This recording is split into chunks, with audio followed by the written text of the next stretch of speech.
Salut à toi, j'espère que tu vas bien. Aujourd'hui, je vais te présenter un concept qui va être un banger et qui va convenir à tout type de trader. Que tu sois scalp trader, day trader ou swing trader, c'est un concept qui est fait pour toi. Et encore plus si tu fais partie de ces gens qui n'ont pas forcément le temps de trader car ils sont au travail entre 7 heures et 16 heures. J'ai du coup vous partager un concept qui va tout simplement solutionner ce problème de temps. Mais avant même d'attaquer le concret et de vous présenter ce concept, on va faire un petit rappel des bases. On va revenir sur le concept de session et de kill zone, à savoir que sur le marché, on va retrouver trois sessions. La session asiatique, la session européenne, ou on peut également l'appeler la session londonienne. On va retrouver la session de l'US, également appelée session américaine ou session new-yorkaise. Maintenant, si on fait un rappel sur les horaires des différentes sessions, on va commencer par la session asiatique. On va retrouver une session qui va débuter en hiver à 1 heure du matin et qui va se terminer à 10 heures. Attention, petite précision, enfin j'ai même deux précisions à vous faire, c'est que de une, toutes les heures que je vais donner dans cette vidéo sont calquées sur l'heure de Paris. Donc, si vous êtes dans un autre pays, n'hésitez pas à regarder par rapport à votre fuseau horaire. C'est pas très sorcier, c'est juste des additions ou des soustractions à faire par rapport à votre pays. Ensuite, deuxième point que je voulais rappeler, c'est que ici pour l'ASEAN, les heures ne vont pas être fixes par rapport à l'année. C'est-à-dire que quand on sera en heure d'hiver, ça va pas être les mêmes heures que pendant l'heure d'été. Ça va être 1 heure de décalage à chaque fois. C'est pas grand-chose, mais pourquoi cette différence? C'est parce que la plupart des pays de l'Asie ne vont pas installer enfin n'auront pas de décalage horaire par rapport à l'heure d'hiver ou l'heure d'été. Ils n'ont pas tout simplement ce concept d'heure d'hiver et d'heure d'été, alors qu'en Europe et aux États-Unis, on va retrouver ce concept d'heure d'hiver et de l'heure d'été. Et du coup, pour l'ASEAN, la session en hiver va débuter à 1 heure et va se terminer à 10 heures. Pour l'été, elle va commencer à 2 heures et va se terminer à 11 heures. Tandis que la killzone asiatique va débuter à 1 heure et va se terminer à 5 heures en hiver et de 2 heures à 6 heures en été. Je rappelle, c'est quoi une kill zone? Une kill zone, c'est une plage horaire sur le marché où la volatilité ou les opportunités sont les plus disponibles. Bah, c'est les moments où il faut être vraiment sur les graphes, il faut vraiment être focus, parce que c'est souvent là où les plus belles opportunités se créent. Ensuite, on a la session européenne. C'est une session qui va commencer à 9 heures du matin, heure de France, et qui va se terminer à 8 heures. Tandis que la Killzone, elle, va commencer à 8 heures, heure de France toujours, et se terminer à 11 heures. Maintenant, pour la session US, on va retrouver une session qui va débuter à 14 heures et qui va se terminer à minuit, alors que la Killzone va commencer à 13 heures et va se terminer à 16 heures. Et c'est souvent dans cette tranche horaire-là où vous avez toutes les grosses annonces économiques sur le marché US et pareil pour le marché européen. Enfin, quand je dis pareil pour le marché européen, je parle bien de la zone entre 8 heures et 11 heures. C'est là qu'on retrouve toutes les grosses annonces économiques de l'Europe.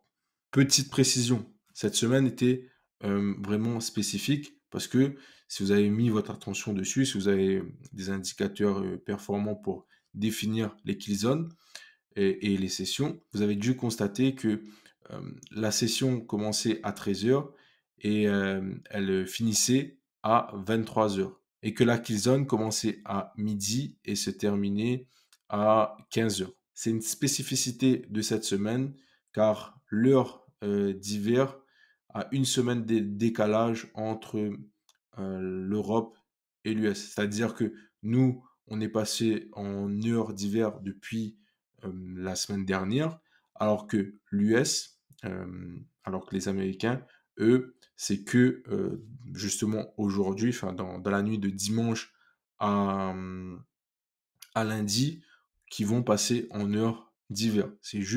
C'est la seule semaine où ça sera pas fixe sur la session US. Mais sinon, le reste de l'année, c'est toujours pareil, 13 heures à minuit, enfin 14 heures à minuit et 13 heures à 16 heures pour les killzones.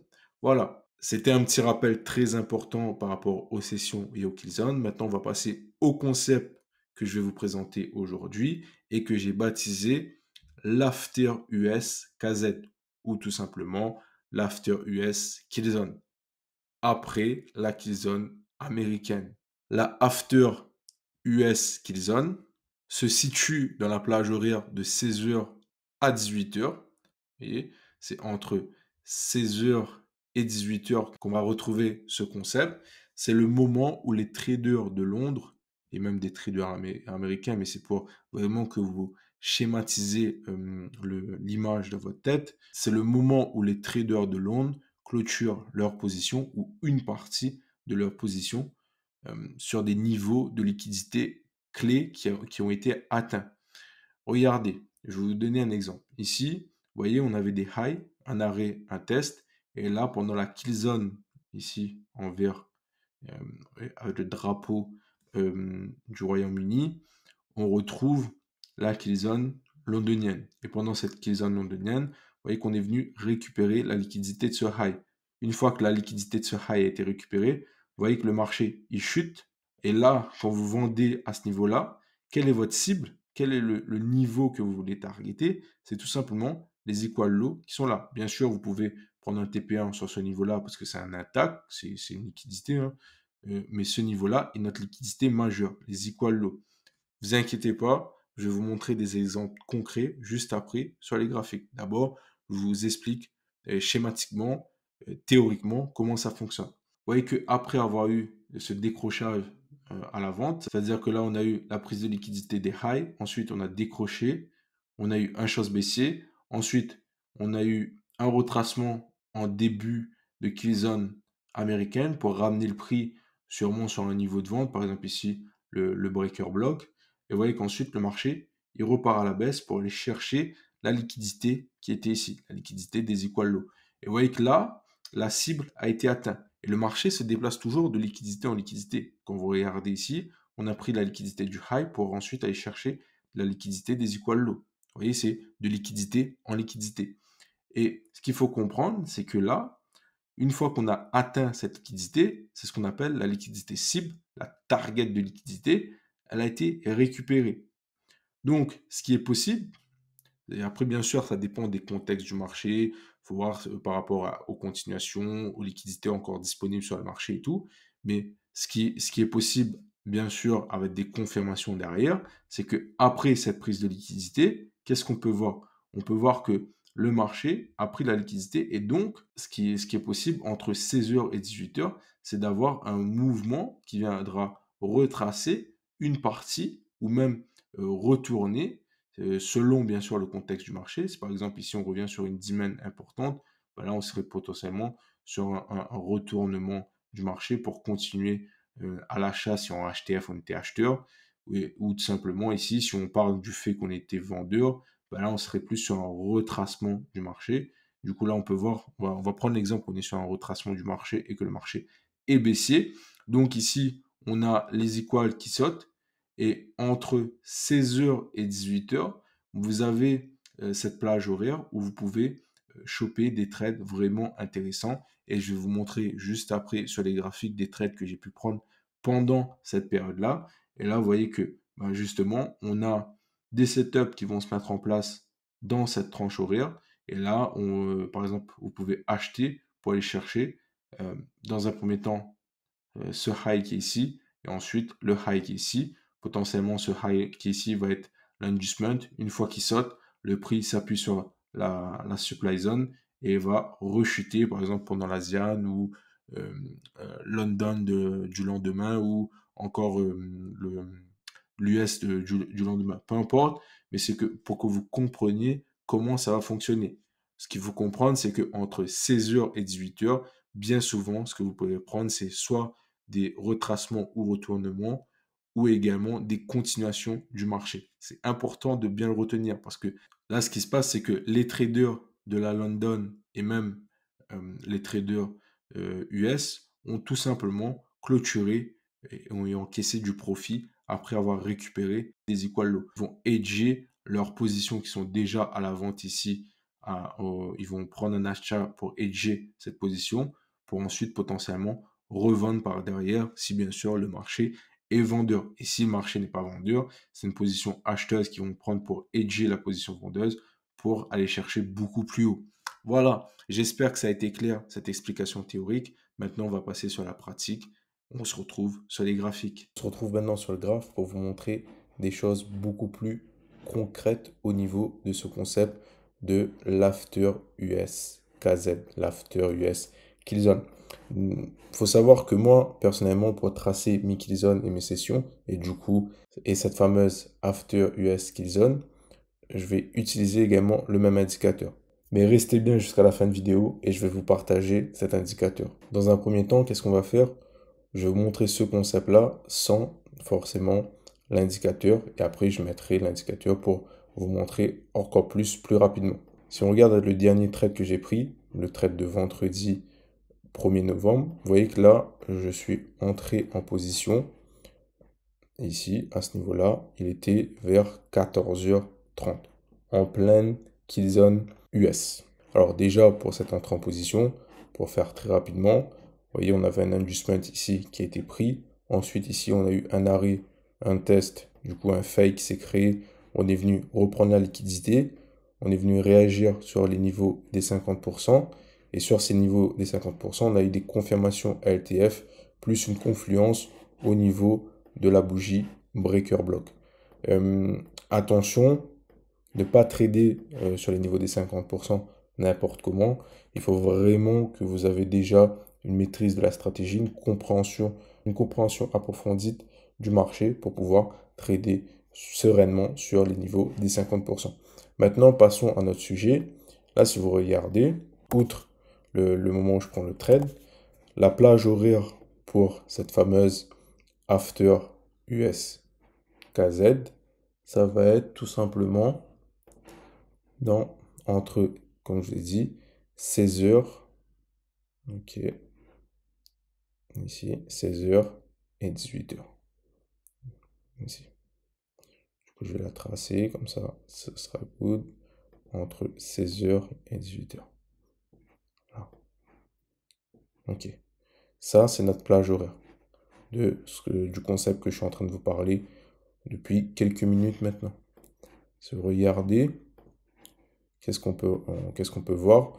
On peut voir que là, j'ai pris le trade. Par contre, ici, ça aurait été un bon point d'entrée pour un renfort ou si vous avez raté le trade, si vous n'étiez pas sur le marché. Exemple, comme j'ai dit tout à l'heure, si vous travaillez pendant ces heures-là, vous voyez que là, en sortant du travail, en prenant votre temps, ça peut être un trade pris à 16h30, 16h25 pour profiter de la vente. Parce que les confirmations sont bien là, la confluence de la session précédente, enfin de la killzone précédente est bien là. Et là, ce qu'il faut comprendre, c'est que on a ici un mouvement de continuation qui est fait avec ce fameux concept de l'after US killzone. Vous voyez que là, on a eu impulsion baissière. Cette impulsion baissière qui a construit un chose baissier à ce niveau-là et plus un break de structure à ce niveau ici. Vous voyez que là, on a une belle impulsion qui a donné un double break au niveau de la structure.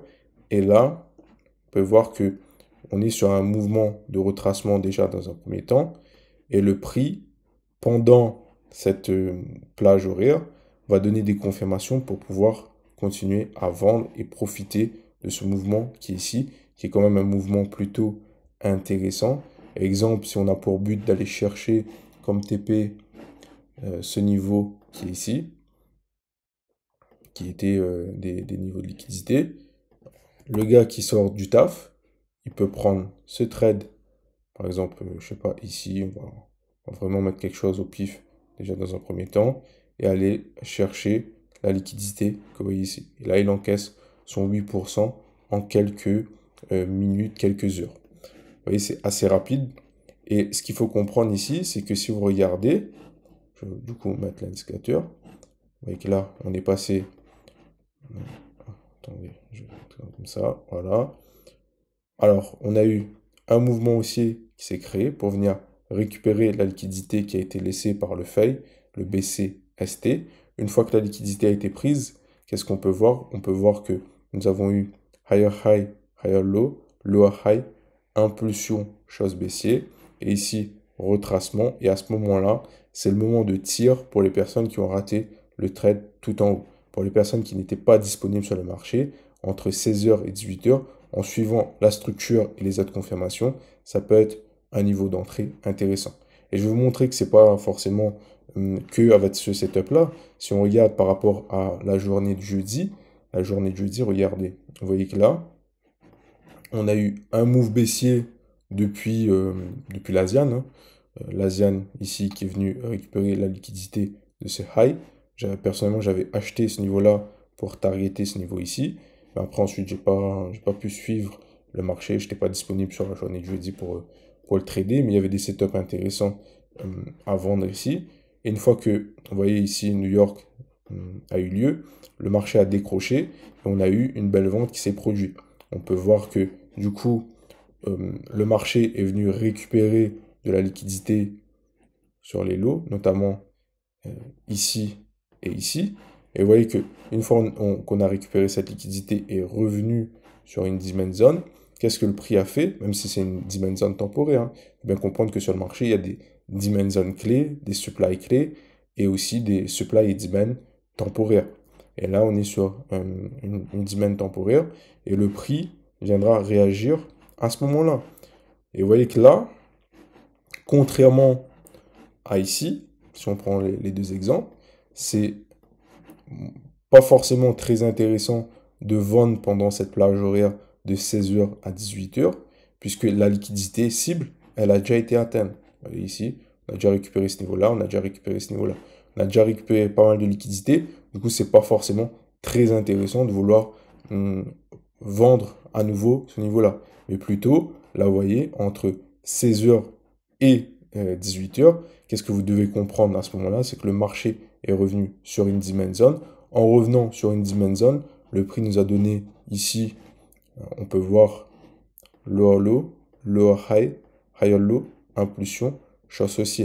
Et vous voyez qu'avec ce short associé, cela va vous permettre d'entrer en position, par exemple, à ce niveau ici, grâce à notre fameuse After US, KZE.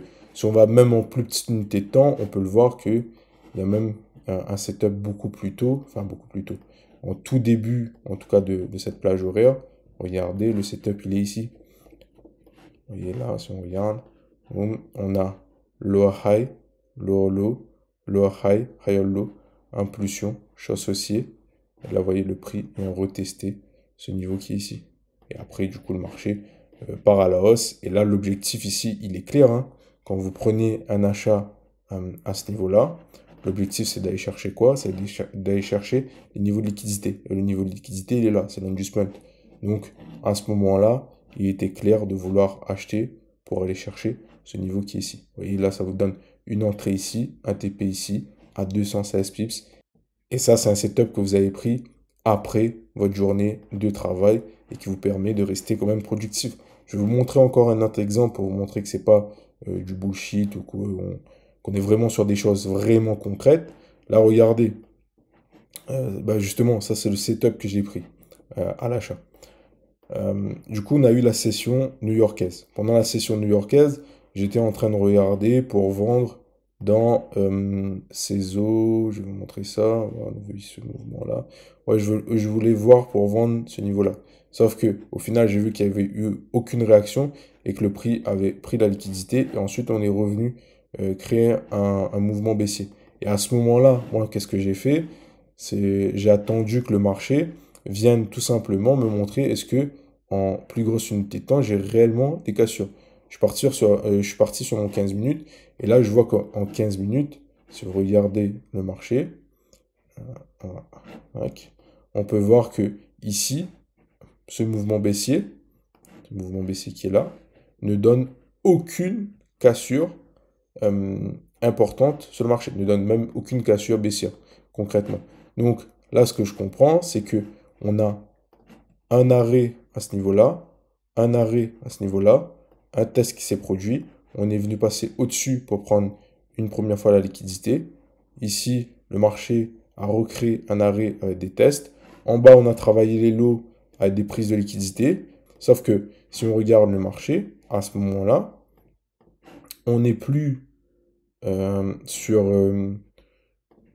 la kill zone américaine. Vous voyez, la kill zone américaine n'est plus là, hein, enfin, est passée, quoi, est terminée.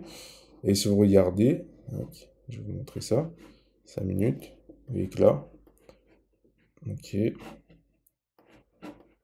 on a la kill zone américaine à ce moment-là qui débute à midi. Et ça, pareil, comme je l'ai dit, la kill zone américaine, c'est juste pour cette semaine, cette dernière semaine d'octobre, qui commençait à midi. La kill zone commençait à midi et se terminait à 15 heures. C'est juste parce qu'aux États-Unis, on n'est pas encore passé en heure d'hiver et on va le passer ce soir, ce dimanche soir. Et du coup, dès la semaine prochaine, ça sera remis à 1 heure pour la kill zone. Et du coup, vous voyez là, pour la session commence à 13 heures. Du coup, la session va commencer à 14 heures. On va redécaler les heures correctement. Et ce que je disais, c'est que là, on peut voir que je constate à ce moment-là que le prix vient récupérer une nouvelle fois de la liquidité et qu'aucune cassure baissière n'a eu lieu. Donc, c'est pas forcément intéressant de revendre. Donc, les ventes ici, donc, on oublie. Le but à ce moment-là, c'est d'acheter et d'aller chercher ce niveau de liquidité. Donc, comment je vais procéder à ce moment-là?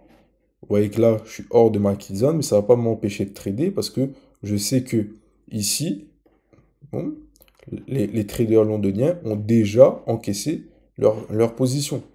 Et là, vous voyez que on a les traders londoniens qui sont entrés ici, les traders américains qui sont entrés ici, même les traders londoniens, hein. Mais c'est juste pour vous expliquer que là, on est bien dans la kill zone américaine. Mais il faut bien comprendre que malgré que ce soit pas la kill zone euh, londonienne, les Londoniens vont bien rentrer ici parce qu'ils sont toujours au bureau en train de travailler. Ça, faut bien l'intégrer à son cerveau, faut pas être bête, quoi. Ici, du coup, on a le mouvement baissier. Et là, on peut voir que la liquidité, elle a déjà été récupérée une première fois, une deuxième fois. Vous voyez? Là, en gros, on a eu SC, ST, enfin, STB plutôt, excusez-moi. Et là, on a eu le spring. Pour ceux qui connaissent un peu le week-off avancé, là, on est sur le spring. Et là, si on regarde en petite unité de temps, toujours le même setup qui se met en place, même processus. Ici, on a du coup la liquidité qui a été récupérée. Ici, après cette prise de liquidité, qu'est-ce que le marché me montre? Que j'ai un choix associé. Donc, il est tout à fait logique, pendant cette plage horaire de l'after US KZ, qui est zone, de vouloir tenter un achat dans cette tranche horaire qui est là. Et si vous regardez, tous les éléments sont bien présents. Ici, on a le spring. Ok. On a l'impulsion, le choix associé. À ce moment-là, on a également une consolidation qui est présente ici, avec toujours un décompte. L'arrêt qui est présent ici, l'arrêt qui est présent ici. Ok. Les tests, la prise de liquidité 1, et là, la prise de liquidité numéro 2. Et là, on peut voir que le prix est revenu taper sur la zone de demand, la zone d'achat. Et moi, je suis rentré là, pendant cette after US kill zone, dans le but, du coup, d'aller chercher le niveau de l'attaque tout en haut. Celle-ci, je vais vous la montrer, elle est là. L'objectif, c'est d'aller chercher ce niveau-là. Et là, vous voyez que le marché est bien revenu chercher cette liquidité en l'espace de quelques heures pour ensuite partir à la baisse. Parce qu'au final, là, on a eu quoi? On a eu BC, ST, UT, UTAD. Et le marché, il chute. Il chute pour aller chercher quoi? Pour la suite, aller chercher des liquidités beaucoup plus importantes. On va tout cacher. Voilà, et même les indicateurs. Attendez. Voilà, on va cacher également l'indicateur. On va être pour objectif d'aller chercher beaucoup plus bas, notamment les liquidités internes. Là, il faut savoir qu'il y a un adjustment à ce niveau-là. Et après, vous avez également ici un arrêt de la vente. Vous voyez, là, on avait eu un mouvement haussier avec une grosse secousse qui crée un arrêt. On a des tests qui se créent. On passe au-dessus. On va prendre la liquidité. Là, ensuite, on a un setup qui se crée au-dessus de ce high. On chute. Donc, le but potentiellement du marché, la cible moyen long terme, ça serait déjà dans un premier temps ce niveau-là. Enfin, déjà, il y avait les cibles un peu moins long terme qui a été récupéré. Et là, ce niveau qui est ici, voire le niveau un peu plus bas. Voici un concept vraiment très puissant à ajouter à ton trading si tu n'as pas forcément le temps d'être disponible à chaque fois pendant tes kill zones. Ça peut être vraiment intéressant et même pour ceux qui tradent les kill zones, ça peut être également intéressant si vous avez raté un trade pendant votre kill zone ou si tout simplement vous voulez prendre un renfort ou hedger votre position. Voilà comment moi je procède. En tout cas, j'espère que ça vous a plu. N'hésitez pas à me le dire en commentaire. Et n'oublie pas également de liker cette vidéo et d'activer la cloche de notification. Et en ce qui concerne l'indicateur, tu vas retrouver, c'est le premier lien dans la description. Sur ce, je te souhaite une bonne semaine de trading et on se retrouve la semaine prochaine pour une nouvelle vidéo.